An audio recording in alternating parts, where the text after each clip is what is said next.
Hai murid-murid, selamat sejahtera semua. Sekali lagi bersama dengan Cikgu di dalam mata pelajaran Bahasa Melayu tahun 1. Kali ini dalam tema 6 Sains, Teknologi dan Inovasi, unit ke-16 Sains dan kita akan mempelajari tajuk yang baharu iaitu tenggelam dan timbul.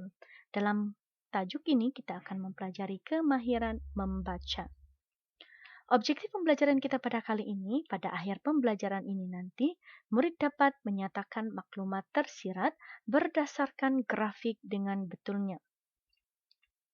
Bagi kriteria kejayaan pula, murid dapat melengkapkan sekurang-kurangnya 3 ayat menggunakan maklumat tersirat berdasarkan bahan dengan betul. Baiklah murid-murid, sila buka buku teks Anda muka surat 99. Sila buka buku teks Anda muka surat 99. Baiklah, kali ini kita akan mempelajari tajuk tenggelam dan timbul. Tenggelam maksudnya suatu objek itu dia akan terjatuh ke dalam air, dan manakala kalau timbul dia akan terapung di atas air itu. Jadi mari kita lihat lebih lanjut di dalam petikan yang akan kita baca pada hari ini. Nah, dalam petikan ini Cikgu sudah, kalau murid-murid perhatikan, Cikgu sudah warnakan suku kata untuk memudahkan murid-murid membaca. Cikgu galakan murid-murid untuk mengeja, sekiranya Anda belum dapat membaca dengan lancar, sila eja satu persatu perkataan ini mengikut suku kata yang sudah Cikgu warnakan. Jadi setelah Anda membaca, mengeja satu persatu, barulah Anda baca keseluruhan ayat itu. Latihan seperti itu akan dapat membantu Anda untuk membaca dengan lebih lancar. Baik, tanpa membuang masa, mari kita siap sedia semua untuk membaca petikan ini. Cikgu Amar membimbing murid-murid membuat uji kaji sains. Mula-mula, murid-murid diminta mengisi air ke dalam gelas plastik. Kemudian mereka diminta memasukkan duit shilling, tudung botol, batu kecil, dan penyedut minuman yang dipotong pendek ke dalam gelas. Yang berikut ialah hasil uji kaji yang dijalankan. Sekali lagi kita baca petikan ini. Cikgu Amar membimbing murid-murid membuat uji kaji sains. Mula-mula, murid-murid diminta mengisi air ke dalam gelas plastik. Kemudian mereka diminta memasukkan duit shilling, tudung botol, batu kecil, dan penyedut minuman yang dipotong pendek ke dalam gelas. Yang berikut ialah hasil uji kaji yang dijalankan. Baik. Pada pelajaran yang lepas, murid-murid masih ingat pesanan Cikgu Amar kepada Kalang, yaitu mereka diminta untuk membawa beberapa bahan untuk membuat uji kaji sains. Nah, inilah yang mereka buat. Mereka membuat uji kaji sains yang dibimbing oleh Cikgu Amar, di mana mula-mula mereka mengisi air ke dalam gelas plastik. Setelah itu mereka masukkan bahan-bahan yang diminta, yaitu duit shilling, tudung botol, batu kecil, dan penyedut minuman yang dipotong pendek masuk ke dalam kelas untuk melihat uji kaji tersebut. Jadi mari kita lihat apakah hasil daripada uji kaji sains yang mereka lakukan. Kalau ini adalah gambarnya. Oke, kita baca maklumat dalam gambar yang pertama ini. Batu dan duit shilling tenggelam di dalam air. Oke, batu dan duit shilling tenggelam di dalam air. Tenggelam maksudnya dia berada di dasar gelas ini. Dia terjatuh ke dalam, kan? Oke. Yang kedua, kita baca pula maklumat ini. Penyedut minuman dan tudung botol timbul di permukaan air. Oke, sekali lagi. Penyedut minuman dan tudung botol timbul di permukaan air. Timbul di atas ini. Mereka tidak tenggelam, tidak terjatuh di dalam air. Sebab mereka timbul. Pada pendapat murid-murid, kenapa batu dan duit shilling tenggelam manakala penyedut minuman dan tudung botol timbul di atas air? Jadi mari kita lihat kesimpulan ini. Kita baca lagi. Berdasarkan uji kaji ini, objek yang berat akan tenggelam di dalam air. Objek yang ringan pula akan ... Jadi akan apa murid-murid? Kalau yang berat tadi tenggelam, oke? Yang berat tadi tenggelamkan. Jadi maksudnya kalau yang timbul ini adalah objek yang ringan. Jadi kita boleh buat kesimpulan objek yang ringan pula akan timbul di dalam air. Oke, baik. Sekali lagi kita baca maklumat yang telah dilengkapkan ini. 1, 2, 3. Berdasarkan uji kaji ini, objek yang berat akan tenggelam di dalam air. Objek yang ringan pula akan timbul di dalam air.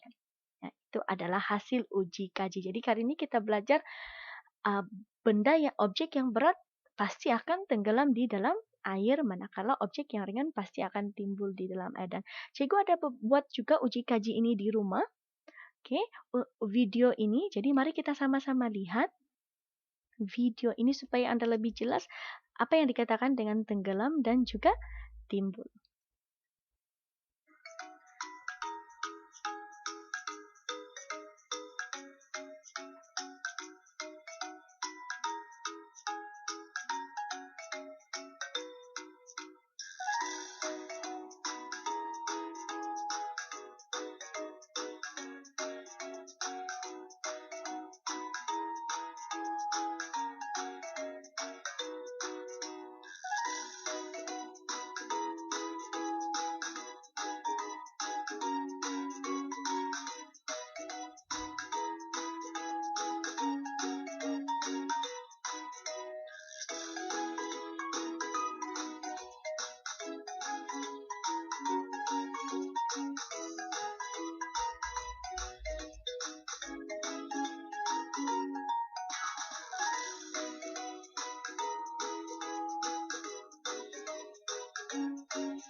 Baik murid-murid, itu adalah video mengenai uji kaji sains yang telah kita baca tadi. Dan sekiranya murid-murid berminat untuk membuat uji kaji ini, bolehlah sediakan bahan-bahan dan lihat sendiri bagaimana objek yang berat ini tenggelam dan objek yang ringan ini timbul. Boleh? Oke, jadi sebenarnya tadi ketika kita melengkapkan ayat itu tadi, yaitu bahagian ini, jawaban tidak diberikan kepada kita, tapi kita kena fikir sendiri. Itu maksudnya adalah maklumat tersirat. Kita kena fikirkan sendiri jawaban yang sesuai bagi penyataan yang diberikan. Ya, itu kita memerlukan kita untuk berpikir, itu dinamakan sebagai maklumat tersirat. Cikgu harap kamu masih lagi mengingat ya. Oke, itu tadi video dan seterusnya mari kita buat aktiviti pengukuhan. Sila buka buku aktiviti Anda jilid 2 muka surat 24. Sila buka buku aktiviti Anda muka surat 24. Kita akan lengkapkan jadwal berdasarkan bahan yang diberikan, di mana kita akan memikirkan apakah maklumat tersirat. Oke, maksud maklumat tersirat yang disediakan untuk melengkapkan ayat yang ada di bawah ini. Tidak disediakan jawaban, tapi kita kena fikirkan sendiri. Kita lihat yang pertama dahulu.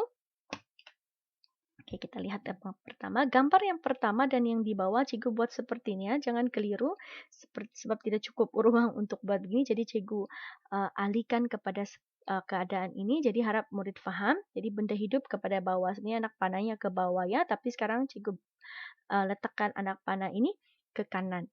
Jadi di bawah ini adalah ayatnya berdasarkan gambar yang pertama ini. Jadi kalau kita lihat gambar pertama ini tajuknya adalah benda hidup. Oke, maaf. Sebelum itu mari kita baca dulu apakah arahan aktiviti 2. Arahan aktiviti 2 adalah baca teks, kemudian lengkapkan jadwal. Jadi bermaksud kita kena baca teks ini dan juga yang di atas, barulah kita dapat lengkapkan sesuai dengan bahan yang diberikan. Oke, jadi kita lihat kalau tajuk dia tadi adalah benda hidup. Benda hidup maksudnya dia dapat membesar, boleh tinggi, boleh besar, ya. Itu maksud dia benda hidup. Yang boleh bergerak, itu adalah benda hidup. Jadi apakah benda hidup ini? Nah, ini kalau kita kira ini adalah manusia. Ini adalah yang di sebelahnya adalah apa? Ini adalah tumbuhan dan yang di sini boleh kita kategorikan sebagai haiwan. Sebab banyak lagi sebenarnya benda hidup yang kategori haiwan, tumbuhan dan juga manusia. Nanti kita lihat gambar yang di bawah yang ditunjukkan di sebelah. Apa yang sedang dilakukan oleh benda-benda hidup ini? Yang ini sedang menikmati makanan dan juga minumannya. Manakala kerbau ini pula, dia sedang meragut rumput ya sebagai makanannya. Dan di sini tumbuhan ini diberikan baja. Tumbuhan juga memerlukan makanan supaya supaya tumbuhan ini dapat tumbuh dengan sehat, dengan tinggi. Jadi diberikan makanan yaitu baja, dan nampaknya benda hidup di sini dikaitkan memerlukan makanan dan juga minuman untuk mereka hidup. Sekiranya mereka tidak makan dan minum, pastinya mereka akan mati ya. Jadi mari kita baca ayat yang pertama ini. Benda hidup seperti apa di dalam gambar? Sudah cikgu bimbing tadi nyatakan, yaitu manusia, tumbuhan dan juga haiwan. Jadi murid-murid bolehlah lengkapkan perkataan itu di atas garisan yang disediakan. Nah, ini yang dinamakan sebagai maklumat tersirat. Jawaban tidak diberikan secara langsung. Terus dinyatakan sini manusia, tumbuhan. Jadi kita kena fikir berdasarkan gambar yang diberikan dan kita tulis dalam bentuk perkataan. Ya. Oke, kita sambung yang di bawah. Benda hidup memerlukan ... dan ... ini garisan kosong. Jadi seperti yang kita lihat dalam gambar yang kedua, benda hidup yaitu manusia, tumbuhan dan hewan ini memerlukan apa? Memerlukan makanan dan juga minuman. Betul, jadi lengkapkan ini di garisan yang disediakan. Jika tidak beri jawaban, kamu sila tulis sendiri ya. Oke, seterusnya kita lihat pula gambar yang di sebelah. Seperti juga tadi susunan ini tidak seperti di dalam buku aktiviti. Cikgu letakkan dari kiri ke kanan ya, bukan atas ke bawah. Jadi perhatikan ini tajuknya adalah benda bukan hidup. Benda bukan hidup maksudnya benda mati lah. Seperti apa murid-murid? Ini adalah kerusi. Ini adalah basikal dan rumah. Jadi benda bukan hidup ini kita lihat pula gambar yang kedua. Diletakkan X pada makanan ini. Susu, ada ayam, ada ikan, ada burger, ada apa lagi? Ada sup, ada cake kan? Jadi adakah benda bukan hidup memerlukan makanan untuk mereka? Adakah kerusi memerlukan makanan dan minuman? Pastinya mereka tidak. Ada X di sini. Ada X tidak memerlukan makanan. Jadi berdasarkan bahan ini, sila lengkapkan ayat di bawah. Mari cikgu bantu kamu untuk baca. Kemudian nanti kamu isi sendiri maklumat ini ya. Benda bukan hidup seperti, cikgu sudah baca tadi, cikgu terangkan. Benda bukan hidup seperti, lihat dalam gambar ini. Senaraikan satu persatu. Benda bukan hidup, dan . Jadi benda bukan hidup, apa maksudnya di sini? Tidak memerlukan, tulis tidak memerlukan makanan dan minuman. Jadi lengkapkan ayat tersebut dalam ruang yang disediakan. Boleh? Itulah maksudnya melengkapkan ayat menggunakan maklumat tersirat berdasarkan bahan. Diberikan bahan tapi tidak diberikan perkataan.